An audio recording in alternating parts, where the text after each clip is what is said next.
Bismillahirrahmanirrahim.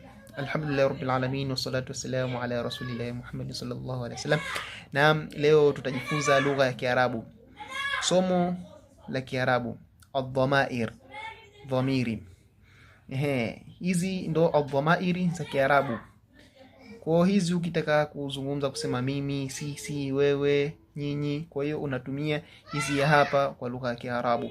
Kwa kama unavyoona huku nimeandika kwa Kiarabu, huku nimeandika tafsiri yake kwa Kiswahili. Kwa hiyo hii inasoma ana, maana yake mimi. Nahnu, sisi. Anta, wewe, wa kiume hii, akiwa mmoja hii. Anti, wewe, wa kike. Kwa Kiarabu wa kiume ukimwambia wewe unatumia anta, ikiwa wa kike unamwambia anti. Kwa Kiarabu inatofautisha jinsia ya kiume na kike.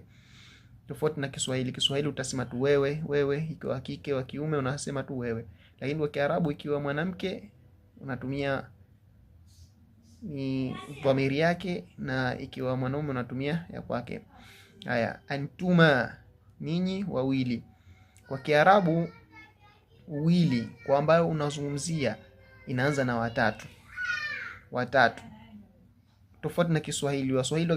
Kiswahili ukizungumza kiwa wawili tu kuendelea unasema nyinyi. Kwa hiyo na kuendelea, lakini Kiarabu ikiwa wawili, hii ikiwa wawili wa kike wa kiume unatumia antuma. Kwa ninyi, nyinyi wawili. Haya, hapa antum, ninyi wanaume wengi. Hii wakiwa wengi wa kiume au mchanganyiko unatumia antum. Kwa hiyo tunaendelea. Na hapa antunna. Antunna, ninyi, hii wakiwa wengi wa kike, hii kwa ajili ya wanawake. Kwa hiyo Kiarabu imetofautisha wanawake na wanaume. Tofauti na Kiswahili ukisema nyinyi, kwa hiyo unatofautisha. Kwa hiyo bila kucheresha muda tutatunga sentensi, mifano ya sentensi ya nomino, ili uweze kuelewa vizuri jinsi ya kuzitumia, jinsi ya kutumia hizi adh-dhamair. Na kama unavyoona mifano yake, mifano ya sentensi ya nomino hii. Kwa hiyo unaona tunazotumia hizi dhamiri. Ana maana yake mimi. Ana Muhammadun, mimi ni Muhammad. Kwa hiyo wewe ukitaka kusema, ukitaka kutaja jina lako unatumia tu ana fulani. Kwa hiyo ana Saidun. Kwa hiyo unasema tu kwa Kiarabu hii ana. Kwa hiyo ukitaka kusema sisi unatumia nahnu. Nahnu tullabun, sisi ni wanafunzi. Kwa Kiarabu ukuju kwenye antuma nilikwambia ikianza watatu ndio inaanza na wengi. Kwenye antuma inaanza na wili. Yaani kwenye wingi inatumika kivyake kwa wale ambao unawazungumzia. Lakini ikiwa mnajizungumzia nyinyi mkiwa wawili tu, kama kwenye nahnu ikianzia wawili tu unatumia nahnu. Sio wawe watatu kama nilivyosema katika hii antuma. Hii kwa ni wale ambao unazungumza nao ndio unatumia hii antuma wakiwa wawili. Lakini kwenye nahnu mkiwa wawili kuendelea unatumia nahnu. Nahnu tullabun, sisi ni wanafunzi. Anta muallimun, wewe ni mwalimu. Hii wa kiume. Wa kiume anatumia anta muallimun. Anti talibatun, wewe ni mwanafunzi. Lakini wa kike. Umeona hapa?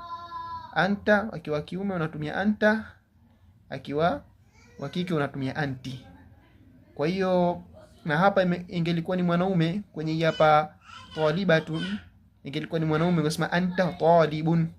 Usingesema tena anta talibatun. Hii te imeongezeka ni kwa sababu hata marbuta hii inaingia katika jinsia za kike. Kwa hiyo kwa mfano hapa kwenye anta ungeka muallim, ingekuwa muallimatun, ingeongezeka te. Kwa hiyo kwa mwanaume unaambia tu anta muallimun. Ingekuwa mwanamke ungesema anti muallimatun, ingeongeza te hapa. Kwa hiyo na hapa anti talibatun, unaona imeongezeka te. Lakini ingekuwa ni mwanaume anta talibun, ingeishia isingeongezeka te. Tunaendelea kwenye antuma mujtahidani, ninyi wawili ni wenye bidii. yani wenye kujitahidi. Kwa hiyo ona kama hapo ambapo umeka mujitahidani, yangelikuwa unamzungumzia kama hapa ni anta, ungeishia tu mujtahidun, lakini hii ni uwili, imeongezeka alif na nuni. Kwa hili somo tutakuja kulisoma mbeleni huko ili kuweza kuelewa kutumia uwili. Ona mujtahidun, mujtahidani imeongezeka. Kama hapa ingekuwa muallimun, muallimani. Kwa hiyo hilo sio la kuzingatia sana. Hili somo letu la leo ni kuzingatia hizi adh-dhamair, jinsi ya kuzizungumza, yani ukitaka kuzungumzia, yani kujitambulisha au kumzungumzia mtu unatumia hizi hapa.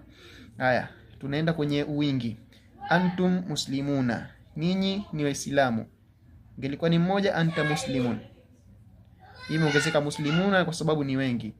Kwa hiyo hii ni kuzingatia, usije ukasema antum muslimun, inakuwa ni makosa yani. Tunaenda kwenye antunna. Antunna, ninyi ni Waislamu, lakini hii ni kwa wanawake wakiwa wengi. Kwa hiyo Kiarabu kinatofautisha katika wanawake na wanaume. Kwa hiyo kama hapa wakiwa wanaume muslimuna, hapa wamekuwa wanawake muslimatu. Umeona tofauti hiyo, wakiwa wengi. Kwa hiyo wakiwa wengi kwa na wanaume unatumia antum, wakiwa wakike watupu unatumia antunna. Kwa hiyo kama mlivyoshaona hapo, kwa hiyo tuzingatie. Haya, tutaendelea na mifano ya sentensi za vitenzi, jinsi ya kutunga sentensi hizi adh-dhamair. Kwa hapa nimeweka mifano mitatu tu, ana, nahnu na anta. Kwa hiyo nyingine mtu utajiendeleza mwenyewe, bila kadiri utakapoendelea kusoma utaelewa. Kwa hiyo hapa tunaweka vitenzi, ambacho kitenzi ni hapa. Ana adhhabu ila almasjidi, mimi ninaenda msikitini. Kwa hiyo umeona jinsi ya kutumia ana. Kwa hiyo huku juu tumeweka kwenye majina, huku tunaenda kwenye vitenzi ambavyo vya nyakati, yani za kutembea, ni kama umefanya kitu fulani. Nahnu maana yake ni sisi. Nahnu nadrusu lughata al-arabiyya, sisi tunasoma lugha ya Kiarabu. Anta taqra'u al-Qur'ana, wewe unasoma Qur'ani. Kwa hiyo umeona hapa. Kwa hiyo kila tutakapoendelea mbele utaelewa jinsi ya kubadilisha hivi vitenzi navyo. Kwa hiyo leo tumeanza na adh-dhamair. Kwa hiyo mbeleni tutakuja kusoma zaidi na zaidi, tutaweza kuelewa. Kwa hiyo usisahau kusubscribe, kulike, kushare ili kufaidika na wengine, na masomo mengine yataendelea. Wa hadha, assalamu alaykum wa rahmatullahi wa barakatuh.